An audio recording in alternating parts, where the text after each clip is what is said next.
এখন রান্না করে নেব বড়ি দিয়ে পেঁপে শুক্তো। তার জন্য ওভেনে কড়াই বসিয়ে দিয়ে দিয়েছি কিছুটা পরিমাণে তেল। তেলটা গরম হয়ে গেছে, তেলের মধ্যে দিয়ে দিচ্ছি একটা তেজপাতা, কিছুটা মেথি, কিছুটা রাঁধুনি ফোড়ন। খুব ভালোভাবে ফোড়নটা ভেজে নেব।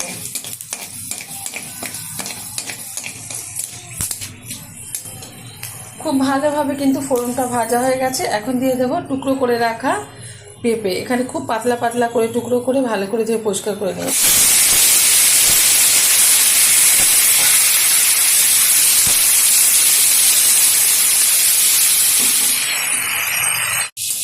ভালোভাবে বেশ কিছুক্ষণ নেড়ে চেড়ে নিয়েছি পেঁপেটা। এখন দিয়ে দিচ্ছি হাফ চামচ হলুদ গুঁড়ো, দিয়ে দিচ্ছি স্বাদ মতো চিনি, দিয়ে দেবো পরিমাণ মতো লবণ। ভালোভাবে মিশিয়ে নেব। দিয়ে দিচ্ছি কিছুটা আদা বাটা।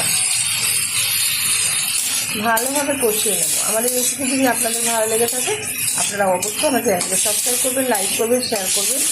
আর এখন এই গরমে আপনারা এরকম শুক্তো বানিয়ে খেয়ে দেখতে পারেন, ভীষণ ভালো লাগবে।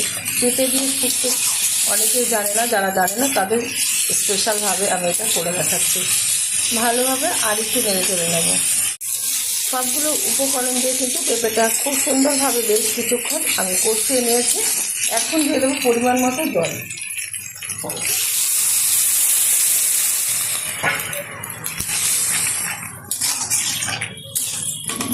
দিয়ে দেবো ভেজে রাখা বড়ি। আগে থেকে ভেজে একটু হাতে গুঁড়ো করে নিয়েছি।